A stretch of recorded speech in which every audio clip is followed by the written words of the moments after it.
Welcome everybody to our second Australian Cohesion Forum webinar. We are so excited and have been preparing for weeks for this. We are hosting the incredible Soraya Mdeen, Farhana Khorshed, and Raheel Raza. They are sitting in this meeting room from across oceans from Australia. Soraya is based in the US, Farhana is in Boston, also in the US, and Raheel is based in Canada. And originally, they are from, Soraya is from India originally, Farhana from Bangladesh, and Raheel is from Pakistan. So we are about to hear a truly unique conversation in the Australian context. And I just want to open by a very short introduction, because everybody sitting here today in this virtual meeting room are so diverse. This audience has people from every side of the political, social, and cultural spectrum. And I find it incredible that everyone is here today, sitting here, and it's people that I don't think that would ever see in an actual room together. So that's a really big deal. And it shows a real need for conversations like this and for interactions like this. A huge thank you to our partners, Muslim women speakers, and the American Muslim and Multifaith Women's Empowerment Council. Thank you to the Australian Cohesion Forum's partners here in Queensland, the Building Strong Families Foundation, our First Nations partner. And I'd like to acknowledge the traditional owners of the lands that we are joining from tonight. And of course, the Indigenous elders, past, present, and emerging, and Indigenous peoples around the world, their survival, their resilience, and all of the wisdoms that we can learn from them. We've established the Australian Cohesion Forum as a multicultural collaboration of multiple different minority and ethnic groups in Australia to fill a real need for bi-directional partnerships in the multicultural space to co-design solutions together to lead to a better future where we can all speak to each other, work together, and build a safer future for our children. And a lot of conversations about this, social cohesion is like a buzzword now that is sort of even made fun of in some ways. But it's because a lot of times it can be reduced to this sort of symbolic allyship or symbolic sort of, meetings without real action after. And so every day, our whole focus is to try and establish real actionable partnerships with other amazing multicultural groups around Australia to prevent violence and terrorism. Because at the end of the day, it doesn't matter what the government does from above. We cannot just rely on government from the ground up. We have to start to work together, because change can only come from within communities. And even as ASIO, our intelligence agency, has said directly that you can't arrest your way to social cohesion, and we can't spy our way to reducing youth radicalization.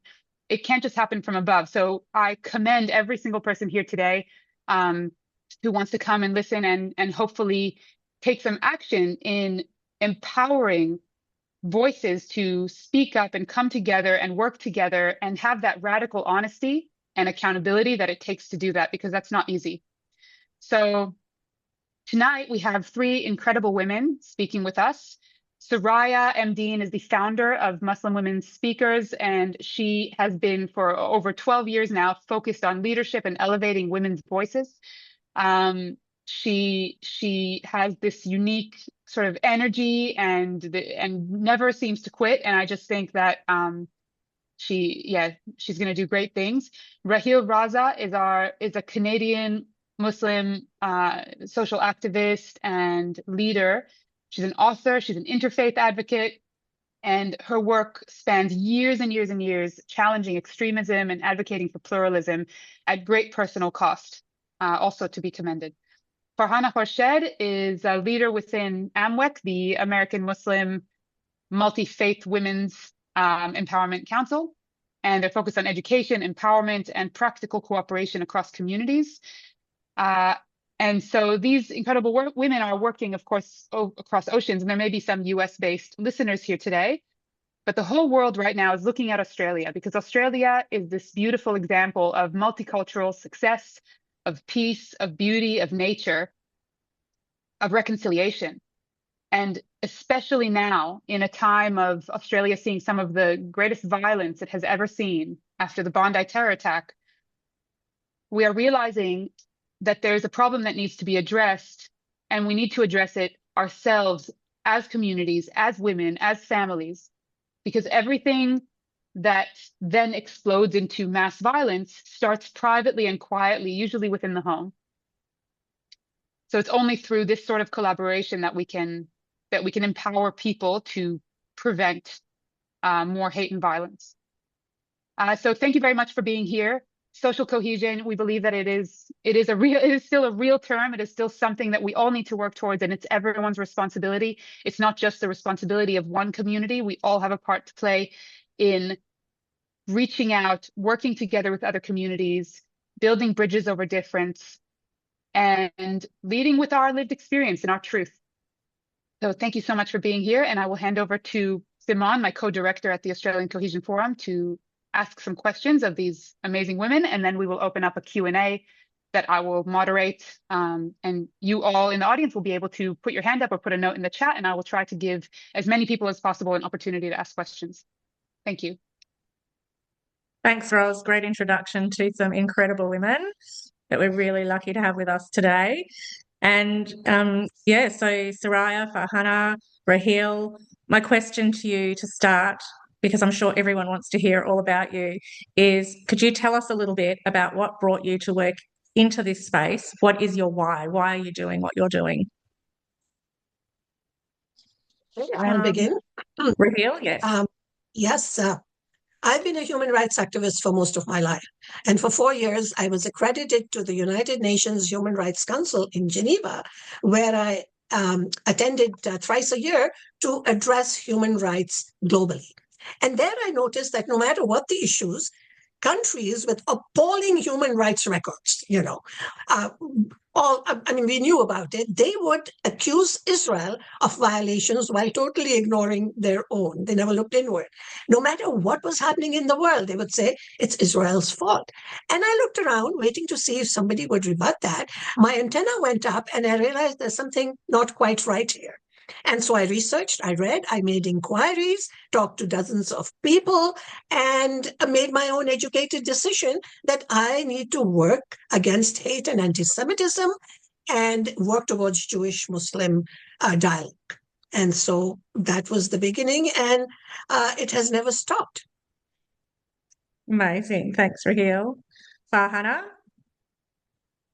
My first encounter when I visited Israel for the first time, because throughout our life we've been told one side of the story. So I wanted to find out for myself the other side of the story. And first, when I exited the Tel Aviv airport, I saw a Muslim man praying in a mat on a parking lot. And that gave me a wow factor that I need to know more. I have to have an open mind. That was the beginning of the journey. And after October 7th, as a women rights activist, and I advocate for all minorities, I waited day 1, day 2, day 3. None of the women rights organizations come up and condemned what happened to the Jewish women in Israel. That bothered me to a point that I went to president of AMMWEC, Anila Ali, and said, we have to do something about it. Because as women, we have my mother's generation and generation before, they have worked so hard to come forward up to this point. And this was a pure backlash that we've left our sisters behind.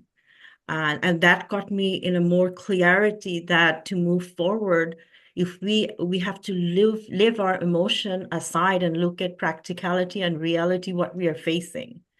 So that's my second. And the third was during the whole war situation, I worked with my community in Boston. I had Jewish mother come up to me that how desperate they were. They were friends with Muslim students, their children, and none of them talked to them. So those are the points I said I have to do something about it. I have to speak the truth, and I have to speak my truth, what I see. And also the protests around the schools. It could be my kid one day going through what they have gone through. And that's my journey. Thank you. Soraya? You're on mute.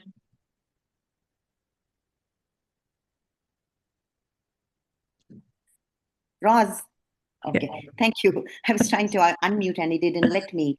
Thank you, Roz and Simone, for this fabulous opportunity to share our insights with people in Australia, particularly. I speak as a woman and a mother, and I want to remind everyone that half the world is women and the other half are our children. So no matter what, it is a plea that I make personally. It's time we come together and listen and embody a different way of resolving whatever differences we have. Because, Simone, in the past few days, it has left me feeling very heavy. It's about seeing what's happening in Australia. It's not about the protest, but it's about the hate that is happening on the streets. I protest. I'm an activist. I believe in deep protest, but non-violent protest seeks friendship and understanding with the opponent, and that is something that's missing on our streets today. And let us be really clear: anti-Semitism in Australia is rising, and we need to stop pretending it's complicated. It isn't. Jews are being targeted, and as a Muslim, I want to be very clear. Political disagreement does not justify anti-Semitism. Harassment, intimidation, and silence are choices, and they violate both Australian values and our Abrahamic faiths. Now, I want to unequivocally claim this. America, Australia, we are not the Middle East. We do not import conflicts here, and we do not excuse hatred as activism. And if Jewish-Muslim relationships are going to mean anything, they must be built on moral clarity and courage to confront our own communities. So that's the premise from which I am speaking today. And what really brought me to this conversation about fighting anti-Semitism, I've done this long ago. Rahil and I have worked for the last 20 years fighting anti-Semitism. This is not new to us. We have our unique stories. But because of in the interest of time, Paul Kessler lives about 30 minutes from where I do. He was murdered for carrying an Israeli flag. And I am a well-known interfaith activist in my city of Los Angeles. I reached out to many of the Muslim leaders and I said, we have to condemn this, and not anybody did. So, I mean, of course, it became incumbent on me to be that leader that I was called to be in this time of need. And for me, as a Sri Lankan, there are little known facts about what the Jews have gone as far as Sri Lanka to do. The first tea plantation, Simone, I don't know whether you had Sri Lanka tea. We export one of the best tea leaves. The first tea plant to Sri Lanka was brought by a Jew. And of course, later the British took it over, and it is a proliferating business. And the Quran was translated by Professor Van Dorff, a Jewish person who lived in Sri Lanka. I owe a lot to the Jewish community, and I have incredible friends in the Jewish community who helped me when my 7-year-old son was bullied and called a terrorist.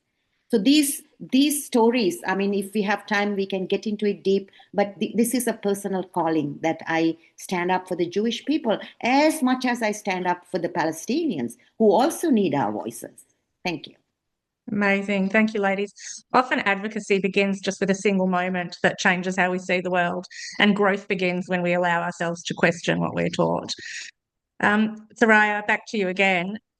Anti-Semitism is rising globally. It's happening at schools and campuses in our everyday life. What impact do you think this is having on social cohesion, and why does it matter beyond the Jewish community? I will be on a panel on anti-Semitism and healthcare with a group of doctors, because I've been invited to several forums where there's anti-Semitism is very high. And I have to tell the doctors, anti-Semitism is a trauma in my community. As Rahil said, it's a go-to go to pastime we engage in. Let's hate the Jews. The plausibility of anti-Semitism is astounding in the Jewish community. So for me personally as a Muslim, it is a time for atonement and reflection, and it is a time for reform, because I'll be remiss if I don't speak the truth today. There are some outworn theologies like hadith that legitimize anti-Semitism. So today, I think this is a critical time for us Muslims to reset our button, take an inventory of what is the origin of this anti-Semitism, and how is it that we can reject Zionism outright.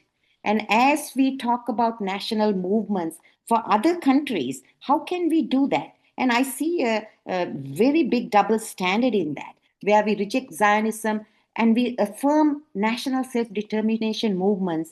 It contradicts Abrahamic justice. I've just returned from Israel, and we looked at what we call Halal Kitab, people of the book.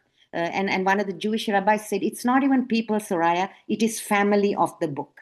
So in fact, Jews and Muslims are a family. So the Abrahamic principles are our shared moral and spiritual foundations that come from our faith. So today is the time for us to take a deeper look at what we are about as Muslims. And that, therefore, the answer to your question, Simon. Thanks, Soraya. Raheel, how do we reclaim religion from those who weaponize it and challenge the anti-Semitism rooted in ideological extremism without alienating communities? First of all, let me clarify that anti-Semitism is not just a Jewish issue. It's a global virus. It's a global human rights issue that affects all of us. And if we don't deal with it now, it will impact our next generations and it will fill them with hate. And this tells communities that hate has no borders. And if you remember the cliche that what starts with the Jews never ends with the Jews is a great wake-up call for all of us. We know, as a human rights advocate, I know that if I want justice for myself and my community and my people, I must give the same justice to other people, no matter who they are or where they are. If they're being oppressed, we have to speak up. Now, in terms of the radicalization that leads to hate, that leads to extremism, that leads to anti-Semitism, there are two groups of Muslims. There's one group that has been indoctrinated by the hate. They can't be reached and they will not come to our side, sadly. Why? Because they've made hate and violence a part of the faith. In other words, I'll give you an example, they believe that if you accept Israel and support Israel, you're not a good Muslim. So the other group, though smaller in numbers, is struggling to understand the issues. They feel challenged. They're sort of sitting on the fence. Now, I'm an eternal optimist. So I work one heart at a time, one person at a time, slowly, with those who are open to discussion and dialogue. And I'll tell you that here I found hope. And as you said earlier, Simon, Ross said this, that this is grassroots work. We can't depend on our leaders or governments to bring about change, because we've seen what happened. They are more interested in votes than they are in the human rights of their citizens. Now, the elephant in the room is the question, who has encouraged weaponization of faith? Who looks the other way when radicals spout hate on our streets? Who enables and funds them? I'm sorry to say, it's Western governments. So politicians need to be held accountable for enabling them and letting this happen. This could have been stopped a long time ago. After 9/11, we were, my organization, and I wrote a book called Their Jihad, Not My Jihad, warning the government that this is not a war of weapons, it's a war of ideologies. So let's tackle the ideology. But it's been a long time, so there's an entire generation who has been fed on a menu of hate. And that is hard to remove, but of course we have to do this. Now, there's an organization called the Five Eyes, and I believe Australia may be part of it, which is the best intelligence organization in the world. Now, this is a joint effort by 5 countries to identify extremists and radicals that may be a threat to their country.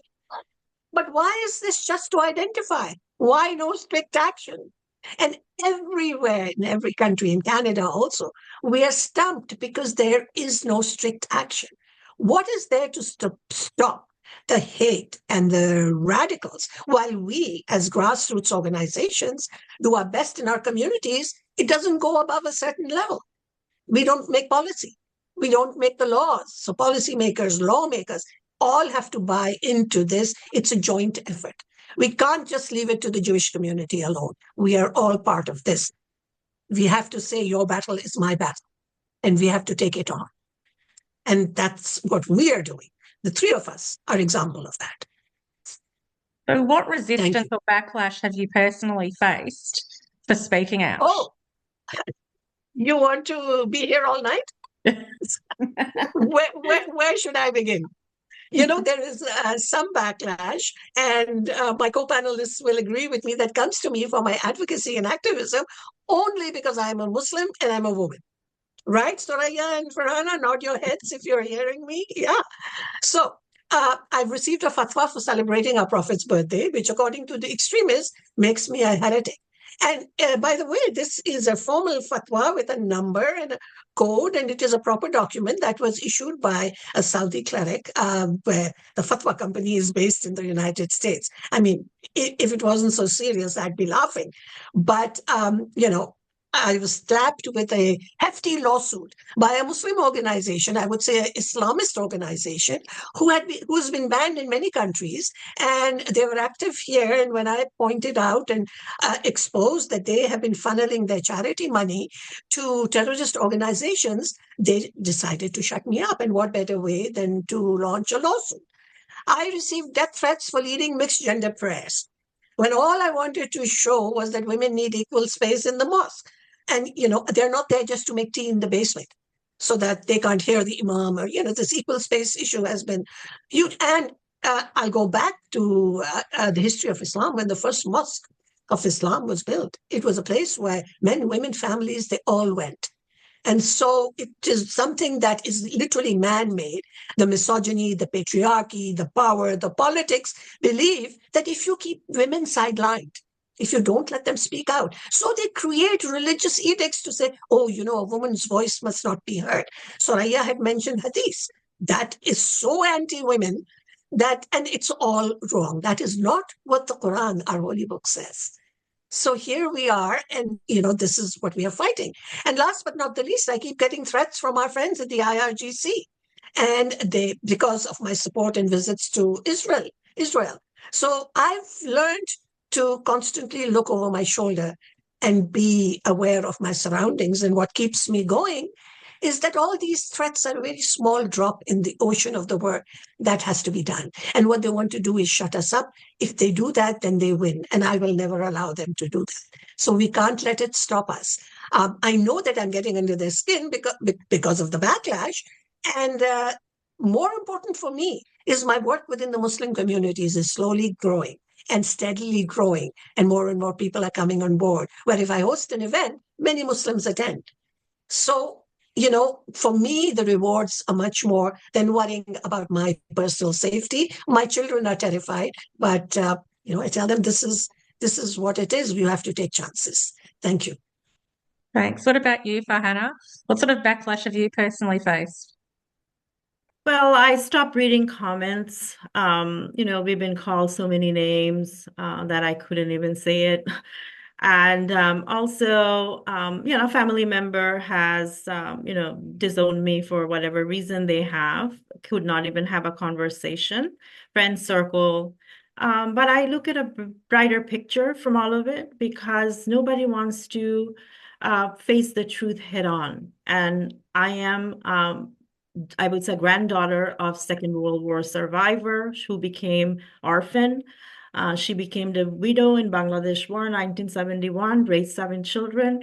My mom was a single mother, raised 2 children. So my passion, my resilience, the strength that I have, that when I see bigotry unfolding in front of my eyes, I would not stand down and let it happen. Thank you. And Soraya, do you want to let us know some of the backlash that you've had? Yes, like Rahel said, tremendous amount of backlash. the first thing online is that you get paid $7,000 for each tweet you write, each social media post. And then, that you're bought over, you're a Zionist, and that's used as a slur. So there's tremendous amount of backlash. And right now, I think we have grown some thick skin and just moving on with it. Yeah. I think Roz and I can relate to that from our grassroots movements too. We've had a lot of backlash ourselves.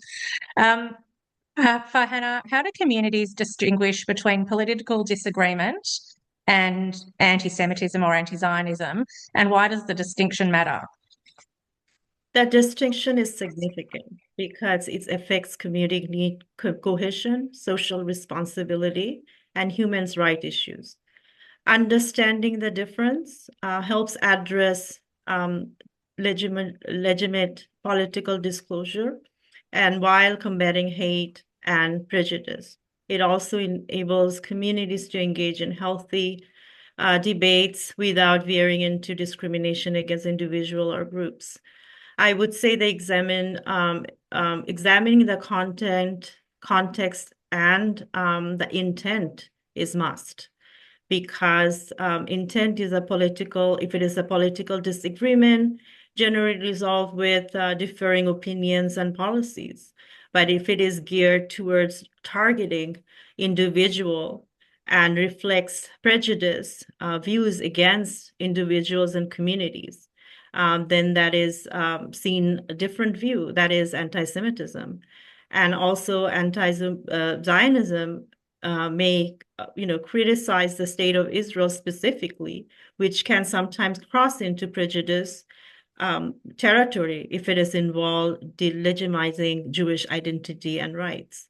And also the content, the language, what language it has been used. Political disclosures typically focuses on policies and actions, where anti-Semitism statements that involve stereotype, hatred, and dehumanization of people. And also the context, the broader context of a statement matters. For example, the critics of Israel policies right to be legitimate political discourse, but if it is the criticizing rooted to historical prejudice, harsh manner against Israel compared to the other nations, then it could be anti-Semitism. Yeah. So you work with youth quite a lot. And Yeah. what are some of the practical approaches to de-radicalizing young people and building resilience against extremist narratives? That's something I have since I'm also family support. I work with a lot of families. I would say education, awareness programs, engagement, and dialogue. I could come up with so many, but there's few things we have to focus on first, which is awareness, talking to the families, the mother especially. When I work in a case and go into the house, when I see some kind of domestic violence or whatever happening, I usually take the mother and say, it's your responsibility to tell your child that watch their experience and seeing it's not normal.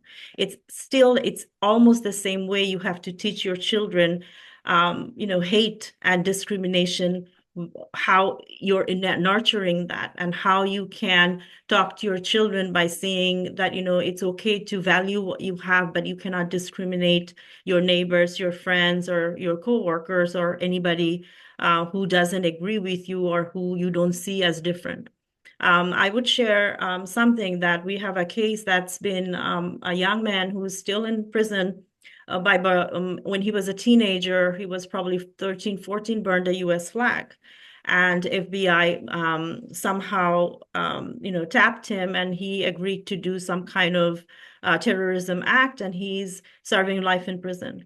So when we did this investigation, we found out that his dad was very anti-American. He always spoke ill of Americans and whatever is happening. So we have to be very careful at home how we are expressing our thoughts when your children are present.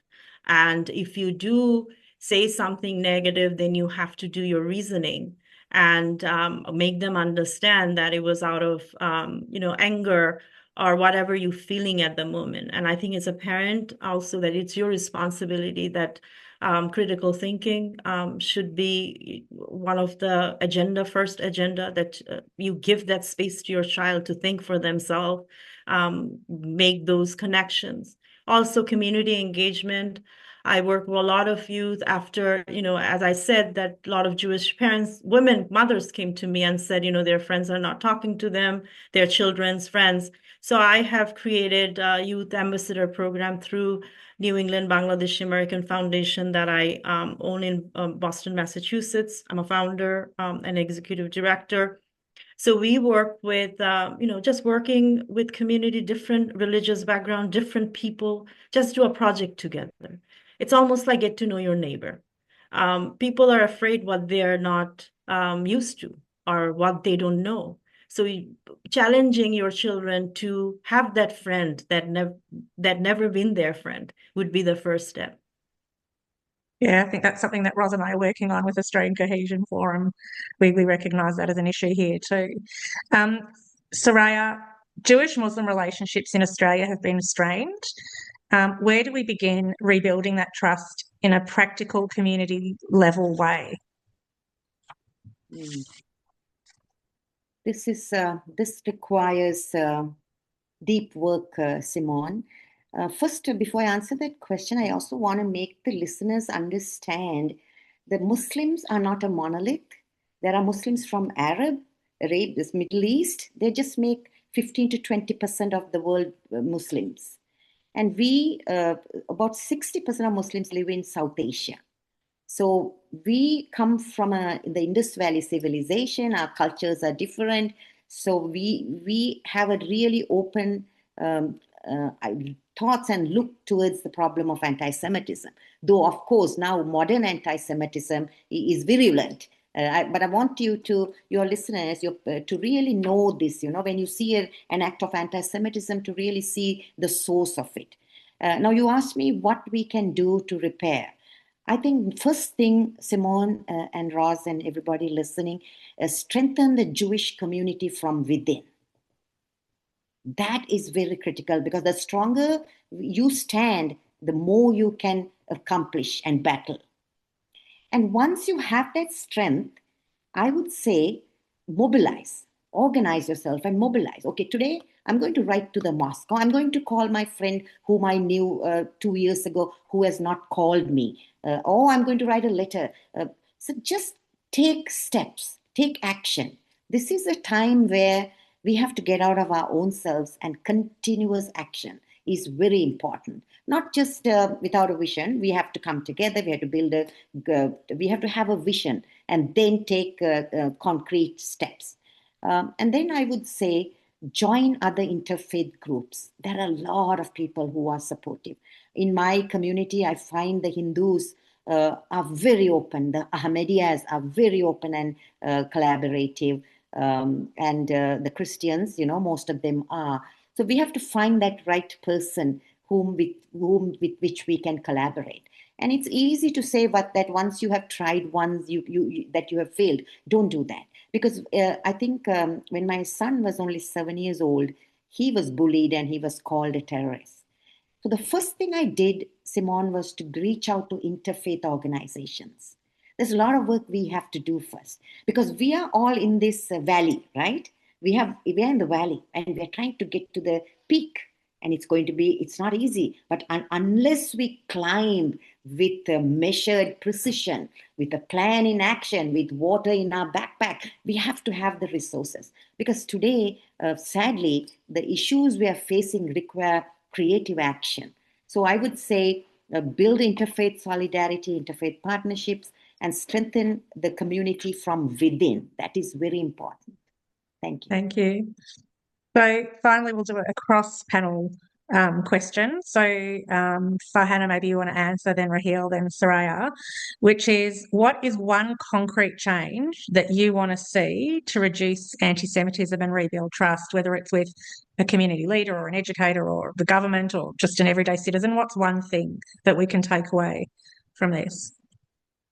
I would like to see that more dialogue between communities. And I always say that get to know your neighbor who is next door to you. And that could be a start for something beautiful. I see in my work that for cultural difference, religion difference, we kind of stay within our group. But, when you're in a multicultural environment, I say that to my children, I say that to anybody, any of the cases that I work with children, that you don't get this opportunity to meet this many different people in one community. How beautiful that could be if you learn a recipe from somebody else and if you can wear somebody else's costume. When you live in Bangladesh, you only see your people. So this is a privilege and we must take action. So I would say the more dialogue between communities and also especially Jewish communities, because I see there is a lacking, not too many engagement is going on between Jewish community and Muslim community or any other community. So I would like to see that more. Thanks. Raheel? We have an organization called the Council of Muslims Facing Tomorrow, and our mandate is the 3 E's. We say expose the problem, educate the masses, and empower for change from within, which is, what Soraya had said. Now, I think we're at the very first level where we can't even talk about the problem. So exposing the problem is that educational institutions, especially our universities, which were once a beacon of light and a platform for unlimited debate and discussion, have fallen prey to the woke culture and political correctness, leading to anti-Semitism and intimidation. So we would like to see them go back to where they were, where there would be educational institutions, learning institutions, dialogue and discussion institutions, because the largest problem is within the youth, and they're the future for tomorrow. And we need to support them to be able to talk to each other, but more importantly, to listen to each other. Absolutely. And Soraya? Yes. So for me, I'm sorry, I had to shift places. There was some noise. I would say be bold. Be bold. After 9/11, I did something very remarkable that I want to share with you, in that I made it a point to go to churches and I sought relationships. And often the churches were welcoming. So I would say be bold, write a note to the mosque leadership. And if they say they are unable to meet you, ask them why. If not today, will you be willing to meet me next week? So be bold and take really measured action. That would be something I'd like to see coming from the Jewish community. Amazing. Thank you, ladies. That was incredible. I think really inspirational for everyone to hear you today. I guess the choices that communities and leaders and individuals make now will shape whether division deepens or whether we rebuild trust and shared humanity.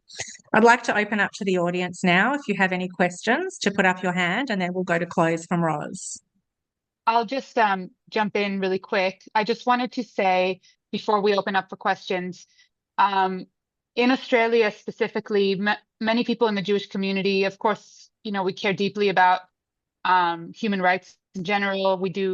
Many people in the audience consider themselves, supportive of Palestinian rights and of Muslim rights, in the sense that they should be, of course, not have to experience war and things like that.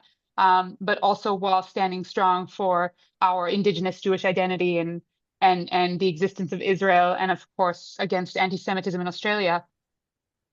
So one question that has repeated in emails and in the chat is, of course, the question of how do you show solidarity with that general human rights sphere while standing strong for anti-Semitism? That's first of all.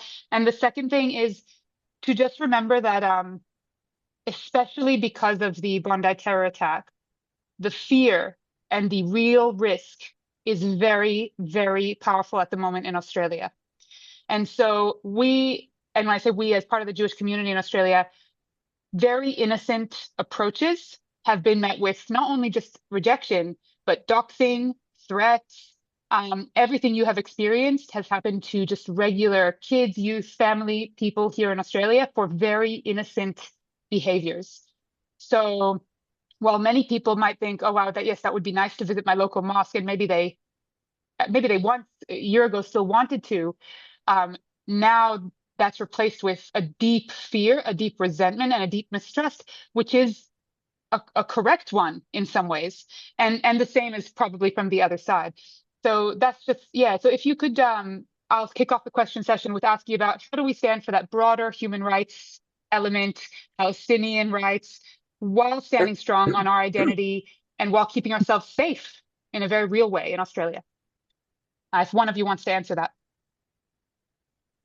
Thank you, Roz. I stand with you in every word you said. It has even been hard for us to go to a mosque. They say you're the Zionist, and we are rejected. But then we go and find another mosque, and then maybe a third mosque. And we have made a lot of inroads. If you remember, I said to you, in December, we took 30 Muslims to Israel. In the past, we had never heard of. So we are inching forward. We are moving forward with clear-eyed vision and also understanding the challenges that come to us.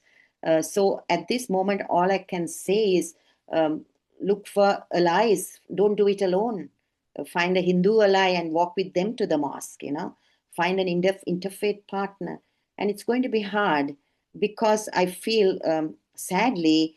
I cannot understand the place we are in, Australia, thousands of miles away, taking this particular stand, and in the United States, you need to confront people and then tell. I also believe I'm a strong advocate of public narrative. People don't know our stories enough. When they know our stories, I have seen time and again, there are shifts that keep happening. Rahil, you want to take that question? Which one? Sorry. Give me a minute. I'll let Farhana talk. Yeah. I'm having a bout of cough. Despite the backlash, how do you move forward? Yes. I've always been working with communities. I would say 20 plus year. So rejection is always there when people doesn't align with you. But does it make you give up your hope? Hope is something that keeps us going. So I would say, don't feel isolated in that way. There's always somebody out there. We found each other. Look at us. It took us a long time, but we have a group of women after we got rejected so many times by people. So alliance is good, and it is very difficult because I'm not in Australia. You guys are in the ground. You're dealing with maybe some social services if you can find like how they can kind of guide you to some of the areas that you could look into how to kind of take the next step from there. What I have found works for us is every now and then to put aside the politics and to actually focus on something that brings everyone together. For example, like food, arts, culture, music. And I have a perfect example of an event we just did this last Sunday, at which we had Jewish, Muslim, Baha'i, Hindu, Christian participants, and we all tasted fusion food together, and we talked about our experiences. So there was nothing political, but then eventually you come to the hard conversations. Now, my, Muslim-Jewish dialogue, and Soraya mentioned, is very important, but it can't be fluff stuff. It can't just be about your latkes and my samosas and cookies. It has to be concrete on tough issues that we put on the table, the tough questions that need to be asked, as long as we dialogue with respect and dignity. My advice to the Jewish communities is to step out of their comfort zone. Look at us. We face backlash every single day. So what's a little backlash in the larger picture of the work that has to be done? And, come out of, look outside the box. And, as Soraya said, look at those Muslims, look at the non-Arab Muslim world, and reach out to those who have not been indoctrinated. It's a lot of work, but we do it, and we need allies. Absolutely. We'll do this together.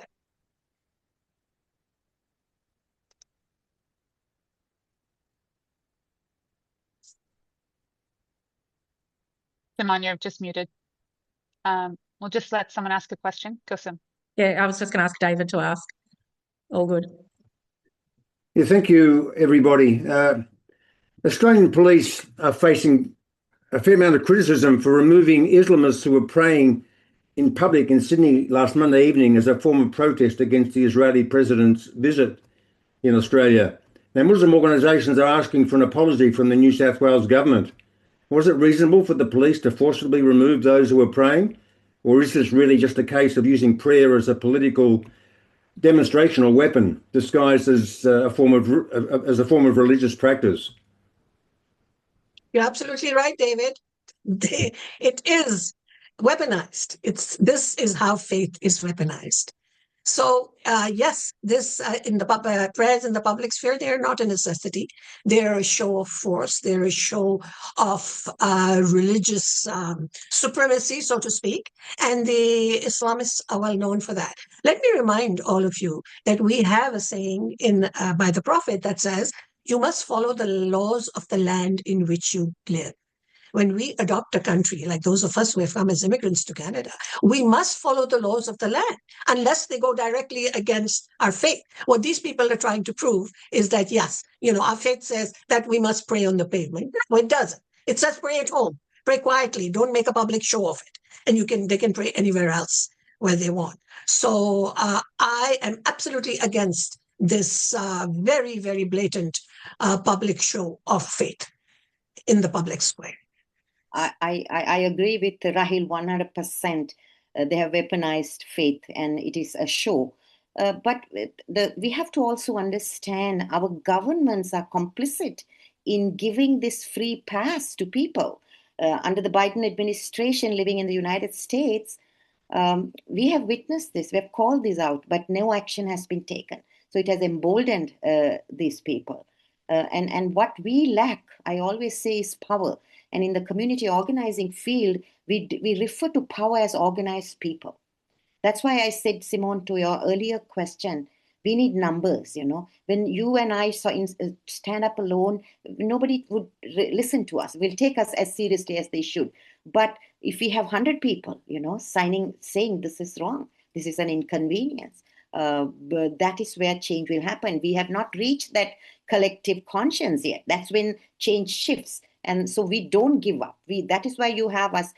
Even I remember last year we went to New Jersey, and there was terrible disconnect and hostility between the Jewish and the Muslim communities. So there was a Sufi mosque. We were able to find the mosque that will be willing to have a conversation with us. We had like a 6 months dialogue. We initiated it for the Jewish community in New Jersey. And we wrote to them, and during Ramadan, we were able to go and we took about 15 Jewish people in the community, and we broke bread, we broke fast. And we wrote about it. And when there's backlash, when there's pushback, we write about it. Sometimes what I feel is that we try to be so nice and calm. I think confronting is very important. We need to write, we need to make known this happened, and hold the person accountable. Accountability is key in these situations. Thanks, ladies. Vicky, you're up next. Just going to get Roz to unmute. Yeah. Hi, thank you very much. And thanks, Rahil. I've always found that eating together and chatting and being neighbourly has been very helpful over the years. Unfortunately, when you get to some of the hard conversations, it does tend to end the friendship. So that's been my experience. In 2019, I bought with a Jewish colleague, I'm actually a Christian, and my Jewish friend, we brought out Dr. Zuhdi Jasser to Australia.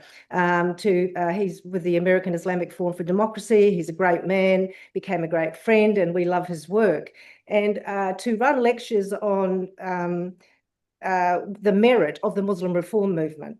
And so trying to attract Muslims to come to those, I went to the Islamic Council of Victoria, and they met with me, and they basically said, so you're going to a sort of a patriarchal organisation, I guess, and they said to me, well, Dr. Zuhdi Jasser, I just told them it was about the Muslim reform movement, talking about freedom, democracy, supporting the state, these sort of things from a Muslim context.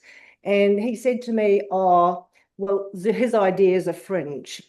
So in Melbourne, the ideas of in the Muslim community represented by the Islamic Council of Victoria, I was told that freedom, democracy, and human rights were fringe ideas. And this is the problem, is how do you even, and then I thought, well, I really want to connect with some women. So I wanted to go to we've got an Islamic museum in the northern suburbs, a Muslim museum. So I thought I'll go and to an event at the Muslim museum, but they banned me from going. So because I'm seen as somebody who's a threat with these fringe ideas. So I really don't know quite what to do. I've had Muslim friends for nearly 30 years. And I got involved after one radicalised post 9/11, and this put me deeply into Islamic lectures, which I attended for many years. So I'm very keen to discuss these things. I'm very keen to help the likes of the Muslim Reform Movement and very keen to support the Jewish people. So I just quite know it's very hard to know where to fit here in Australia. Can we hand this question to one of you? Is it one of you in particular who wants to respond? Raheel or Farhana? It's more about getting the men, they're the gatekeepers are usually the patriarchy. How do you reach anyone? I would say. Okay, Go ahead, you wanna go? Okay, I will. Then she can get it. I would always, like Soraya mentioned, that there is a different diaspora of Muslims, which is South Asian and Arab. Most likely, you would not get that much positive response from mosques that are controlled by Arabs. But I would probably suggest you try from South Asian communities. That could be a better source, because I always tell my Jewish friend that Southeast Asia is a gateway to the peace, if it is possible, because we are, old civilization, and we are also not Arab culture. We are more secular minded, but there is still hope. But as you know, Wahhabism movement been destroying South Asia as well, but there's still hope. Especially Pakistan, yeah. Yes, let me take this issue by the thorn, so to speak. Why is there so much focus on the mosque? There was a report done in the Washington Post many years ago that actually said that only about 20%, I would say now maybe 35% of Muslims are mosque-going Muslims. And so I find this everywhere in North America, in the West, that, leaders and organizations think that if they can bring a mosque in or bring a religious leader in, that their work is done.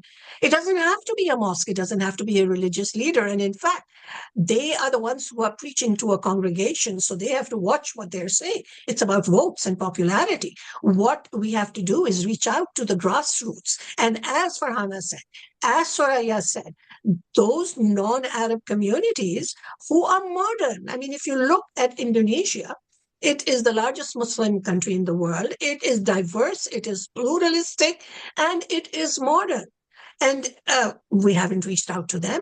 So there is a great opportunity among, and I'm averse to labels, but I would say those Muslims who are open to thinking, which is what they're supposed to do, who are just not brainwashed. And so move around the ones that you cannot reach and find new ones that you can reach. Thank you. Michelle, you're next. Roz, could you unmute her, please? Now I have to unmute it. I can do it.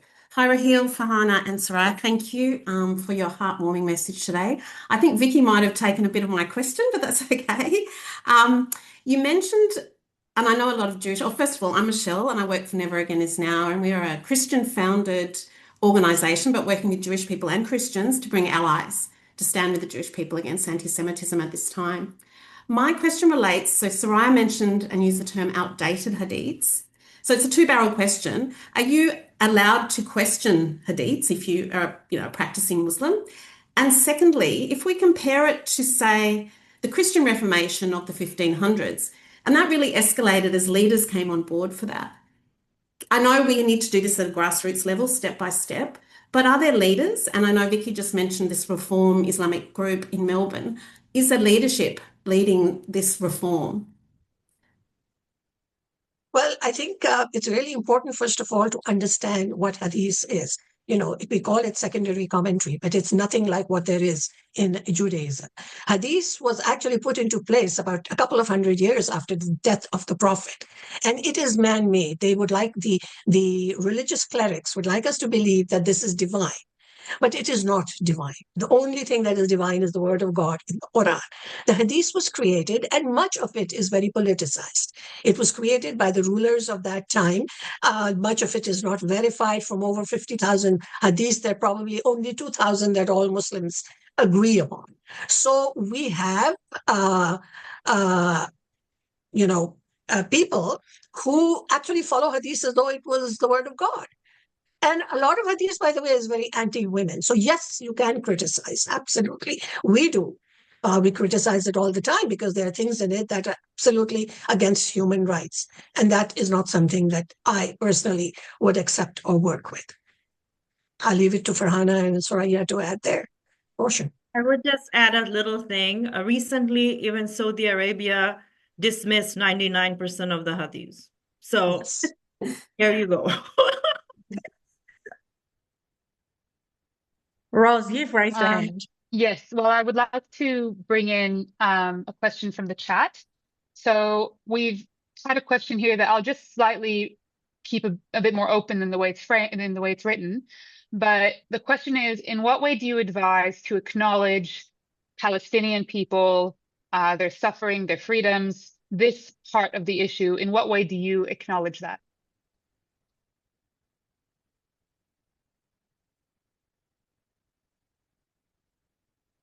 Okay, thank you. I was trying to say unmute me. I don't want to, before we answer that question, anti-Semitism is a very old problem. If you remember the Catholic Church and the Nostra Aetate, when Pope John Paul said being anti-Semitic is anti-Christian. So what are we doing about that in the Muslim world? We are doing a lot of work about Nostra Aetate between the Muslims and the Jews. So that work is happening. And I just want to make that point. And the second question was, if we can question the validity of Hadith, I think we have this concept of ijtihad that Muslims have forgotten. That is, that there is provision for us to come together and debate what is not working. And we have, for the longest time, I always say, listen to the men with beards, and we have not even looked at our theology through a feminist lens. So a lot of reform, the Christian Reformation took 500 years. So Muslims are now slowly inching towards it, and we will have to see that it happens. Answering your last question about how do we hold Palestinians' right for self-determination, I think it's intertwined with the security of the State of Israel. In fact, I work with a woman called Lana. She is an educator, and she told me the other day that it's hard for her to forget the fact that in Gaza, there are still bodies of her community under the rubble. So I hold that truth and that space for her. And then I also have to hold the truth where so many of my Palestinian friends who have tried to bring about peace tell me that in the West Bank, the concept of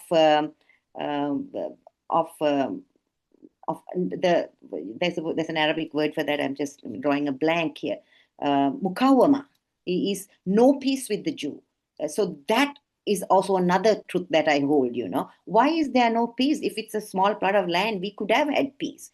There's something more than that that's happening at foundational to this. It's an inbuilt kind of a hatred that began with the Great Arab Revolt in the early 1900s. So some Palestinians tell me we can't go beyond. There's an anti-normalization law in Palestine where, Ross, if you and I have to make peace, we might talk, but you tell your child, your child can't talk to my child. So these are realities people far away in Australia don't know. But I work very deeply with Palestinians. I know these problems. And I also work with the Jewish communities, and I say we have to show a greater level of compassion in our actions about what we need to do, especially in the troubled in Gaza and in the West Bank. We need to do more. There's never an end to what we need to do. But in order to do something, even when they were protesting President Herzog's visit, wouldn't it have been so nice if those communities wrote a memorandum and met Herzog and said, hey, see, this is what we are calling for. Instead, this broad, wild protest, I think it's like mobs. There's no direction in the protests anymore.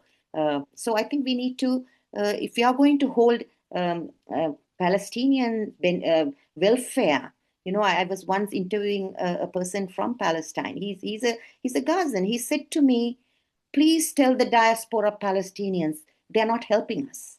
So the bottom line is these protests are not helping. It's in fact derailing the peace agreement that and it's hardening the state of Israel. And there's such a lock here, So in order to do that, I think there's nothing that can replace communication. Thank you.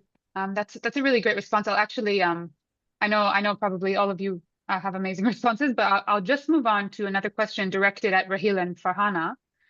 The audience is really, really mixed. We have here a lot of actually quite impressive Hindu representation from very prominent Hindu organizations. And I even see some Ahmadiyya Muslim names, and I also see some names from various NGOs or government agencies like city councils. Raheel and Farhana, what would you have to say to these members of this audience in terms of, I don't know, do you have a specific sort of something that would be relevant specifically to these voices, either the Hindu or Ahmadiyya or representatives of other communities who are sitting here today? Yes, absolutely. I'm originally from Pakistan, where the Ahmadiyya community has been relentlessly persecuted. And most of them have left. Those who are left are under constant threat. Their mosques are burned. They are not allowed to call themselves Muslim. So from day one, when we started this work on human rights, it is not just about the Jewish community or the Christian community. It's for everyone. When the Ahmadiyyas are being oppressed, we have spoken out for them. And the Ahmadiyya community here in Toronto is huge. We work very closely with them, and we respect each other. Their mandate is hate for none and love for all is absolutely what we need to do. As far as the Hindu community is concerned, they have also been persecuted in Pakistan. In areas of Pakistan, Hindu girls have been forced into marriage, forced conversion. So yes, we have to stand up for each other and speak out for each other. And we do that. We take out press releases. I'm a journalist. I write articles for the newspaper, and not just about myself and not just about Muslims, but about everyone who in any way has been persecuted, and they need their human rights. Paula, you've got a question? Let's let Farhana respond to that, and then Paul is up next. Okay. Yes, coming from Bangladesh, I guess everybody's seeing what has unfolded since last August, and it is really heartbreaking to see. The liberation war kind of secure this place for Hindus after, as you know, that Israel, the Jewish state and Arab state partition had same time happened was India and Pakistan partition. So a lot of Hindu from Bangladesh has moved during that time, but our 1971 constitution gave us secular rights to all minorities and all women's rights. After 50 years into the country, to see that my neighbors and my friends are being targeted and being killed, it is very heartbreaking to see. And from our side, we are doing best as we can, writing to our government here in the United States and monitoring closely what's happening in Bangladesh. We have a huge Hindi Bangladesh community that it's with my foundation that works, and we just have to wait and see what happens next in Bangladesh. The election is in 2 days, and I would gather that it is like there is a devil in back of all these prosecution with minorities. Everywhere, I mean, I'm ashamed to say it, but there is a Muslim majority in every country, they are prosecuting all minorities. And that's the truth that have to be spoken. We cannot just say that, okay, we are, Muslim, all good, and all the minorities doesn't have any place in our country. I think that's inhuman. I always say that, be human, be kind, look in the lenses of one human to another human being, not as the religion. You have to be a human first. We all born human first and religion came second. So we have to look in that lenses. And it's very disheartening to see all the minorities being prosecuted all around the world in the majority of Muslim countries. And I want to quickly add there, I think governments everywhere need to take a deeper role in law and order, because what we see today in the United States, in Australia, in England, is a suicidal democracy. I work very deeply in trying to understand leaders and leadership roles. There comes a time when you're a leader, you have to balance public good, public value, and social justice. Social justice is individual rights. But look at the public value that is not being upheld in all our Western countries. This is egregious. And I directly call out the Australian government. This has gone way out of line. These are not protests, these are mobs. So the leaders have to hold public value advance that. That is very critical. And look at the UAE. It has banned all kinds of protests. Look at Jordan. It has banned. Egypt has banned. Saudi. And we, again, if I might sum up in 2 words, what is happening in the West is suicidal empathy and suicidal democracy. I think Gadzad says it well. Suicidal. This is not going to benefit anybody, because what saddens me is we are raising a generation, the next generation, a very divisive, hateful one, if we don't put this back on track. Thank you. We have now Paula, who will ask her question, and then I think we will finish strong with Ali, who will ask the last question of this Q&A. So Paula, I'm asking you to unmute. Thank you very much. It's been a very, very interesting conversation. The one thing I want to say is that anything I've said or tried to do to approach people personally hasn't really succeeded.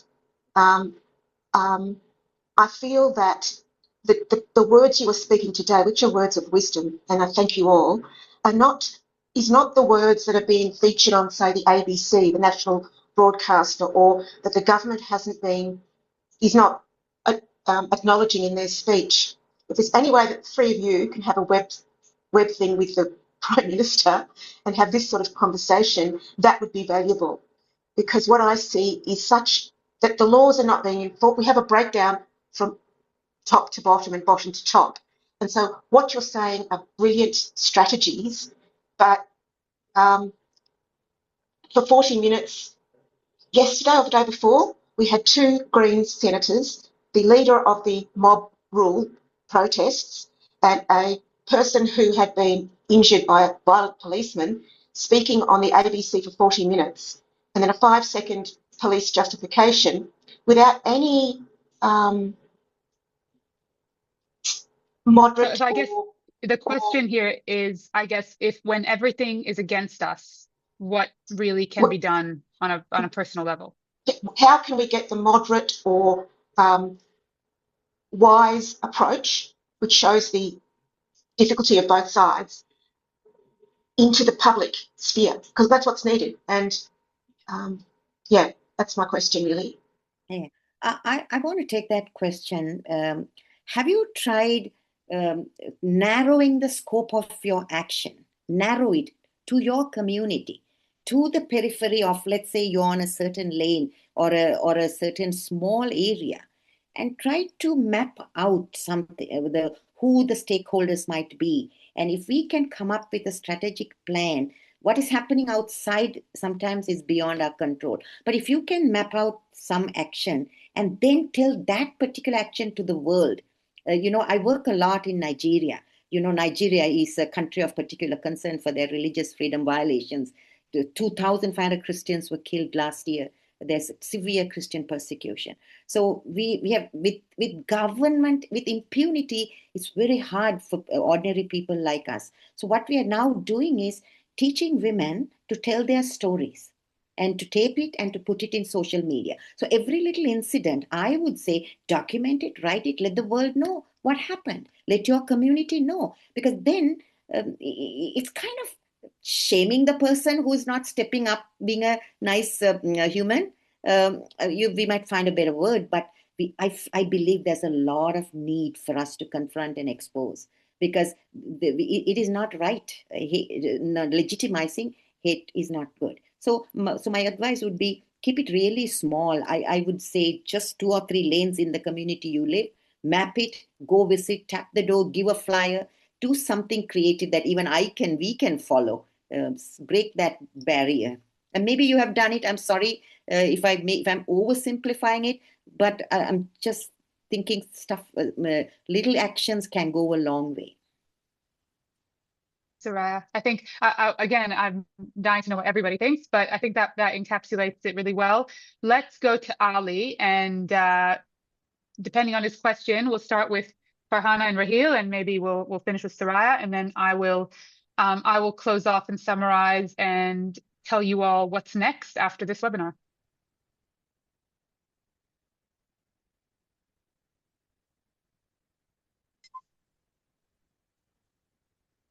Okay, so I think I'm broadcasting.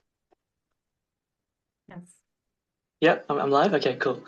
Okay, well, I guess, yeah, my name's Ali. I was brought up as part of the Ahmadiyya Muslim community in Pakistan, and we had to leave. We had to leave Pakistan because my dad was accused of blasphemy and was on trial for the death penalty. Yeah, and I guess I felt really safe in Australia for most of our time here, until the past few years, where, with this for Christian bishop a couple of years ago, accused of blasphemy again by a Muslim boy, tried to kill him, and now the attack at Bondi. I'm just very concerned about the rise of militant Islam. So I guess I guess I like to hear. I mean, I'm not religious anymore. I would say I'm a cultural Muslim. But so I guess I have 2 questions.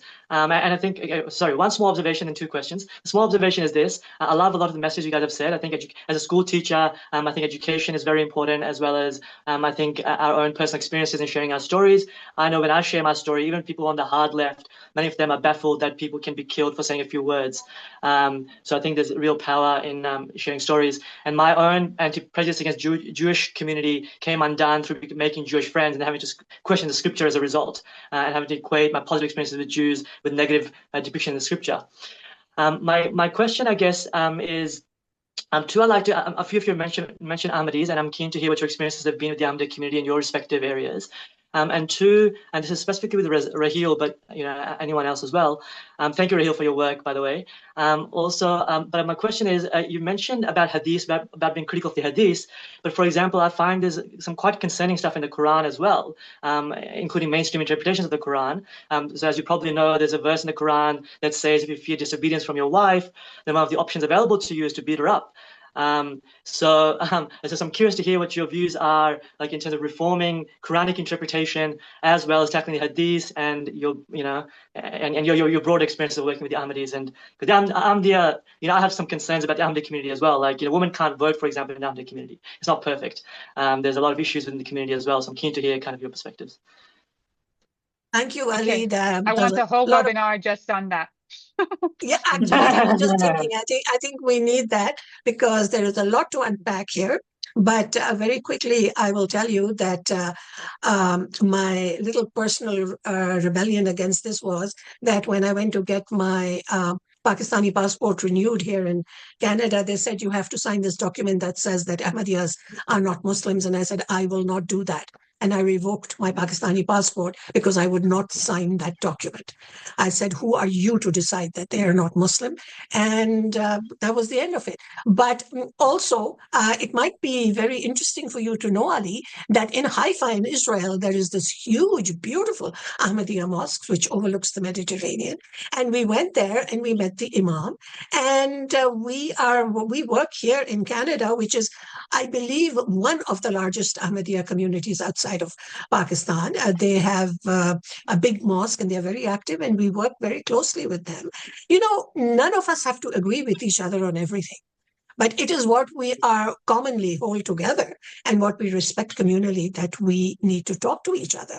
In terms of the reform, people often ask me, you know, what does it mean to reform? We are not in a position as Muslims to change the word of the Quran, but we are definitely in a position to change the interpretation and the understanding. So it is how Muslims interpret and implement Quran in their lives is what matters, keeping in mind that it is a 7th century document.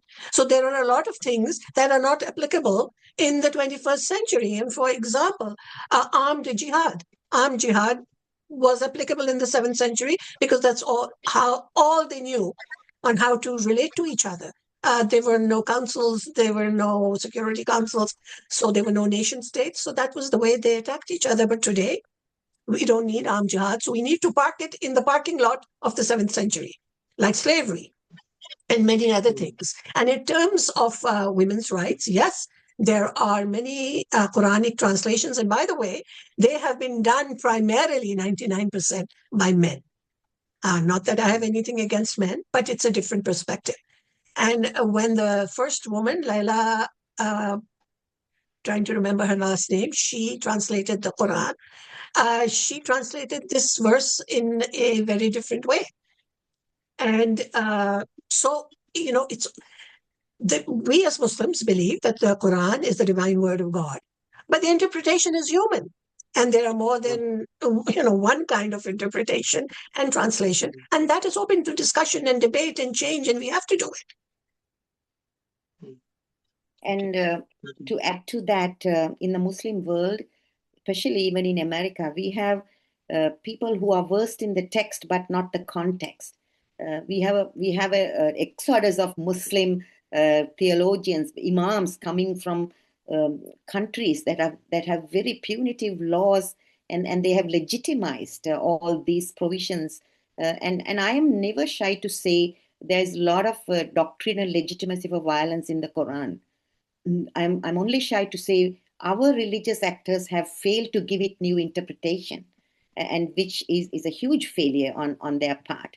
And if you look at the Bible and the Torah, I think it also has some amount of violence towards women, but they don't practice it, they overcome it. But majority of the Muslim Arab world that has hijacked Islam has really not served us well. Even in Pakistan, Ali, it was after Ziaul Haq who changed the constitution into a Sharia-based constitution. And what is Sharia? Sharia is man-made law. It is very contextual. It is very cultural. It depends on tradition. But that is why we lack power. And these people who make these changes, they have power. They have numbers. And we continue to fight it. And we get pushed back. You know, several years ago, a friend of mine opened a women's mosque, and I led prayer in the mosque. And right next to us was a big Islamic school. They really came down on me, you know. And Amina Wadood, there was a death threat, and Rahil has led prayer. So we are doing the good backlash all the time. And yes, we need to build power. Thank you so much. I would like to hear just from Farhana if you have anything to add to this, and then I will tell you all what is the next step, and we will sign off. Okay. I would just add to it. Both of the ladies has done an incredible job explaining. I would just say, ask your conscience. I mean, if you read something and it doesn't make sense at this century, would you think that it's applicable? That's the question I would ask. We read a lot of things, like you said, it's translated by so many different versions, so many different things, but it is the right thing to do. I mean, if, you know, I know it's a religious book, and we should solely follow it, but why do we have conscience then? Why do we have brains if we are not going to use it along with it? Thank you. Thank you so much I want to make a, oh, yeah. sorry, Yeah. Roz, I know we're short of time, but I just want to make a quick response to, I saw a question by Zaid, and I just want to very quickly say that one of the problems we have is that the Quran is not in chronological order. And that has been a huge problem. It's been like reading a book from the middle, the end, and the first. Now, a chronological Quran is available. It's written by a Sufi, and well, translated by a Sufi, and it is so different and it is so beautiful. So we have to find the solutions within the faith. For me, that is important. And, it's easy to stand outside and criticize, but we have to bring change from within. And so our battle is both internal and external. Spot on. Thank you so much. There's so much more to discuss. And as I mentioned earlier, at the Australian Cohesion Forum, we are partnering with these incredible women and their organizations to help co-design strategies and bring those strategies to Australia and implement them here. And of course, faces like Ali, I'm so grateful that you joined. I have no idea how you got the link for this, and I'm just so grateful that you did. Yes. And anyone else in this audience who wants to be a part of developing inclusive, practical, and radically honest strategies to get our communities working together better. And the purpose is to normalize these voices. And that's not to shut down dissenting opinion. It's not to step in the way of anyone's freedom of speech. It is simply to do it in a way that is effective and conducive to a safer future for all. And that's it. It really is that simple. As part of that, Simon and I and the directors at the Cohesion Forum, we are setting up a digital platform, which is like a museum of multicultural Australian experiences, because we find that when, let's say hate crimes or intolerance or things like that happen, maybe we each will send a report to our community organization, or we'll send it to the government, or the news does a piece about it, but then it just gets lost. And then we find that people, at least I as a Jewish person, I say, yes, it's been really hard for me in the last 2 years. And people say, oh, really? What happened? A lot of people don't even know. And I'm sure someone like Ali would have the same thing. Someone like, all of you in the audience would have the same experiences.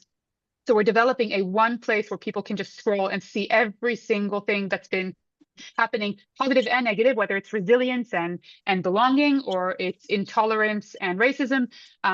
We're putting these testimonies together. So if any of you in the audience have a testimony that you would like to share, or be filmed, or just provide something written, you can look at livingarchive.com.au, and I will send it to you after.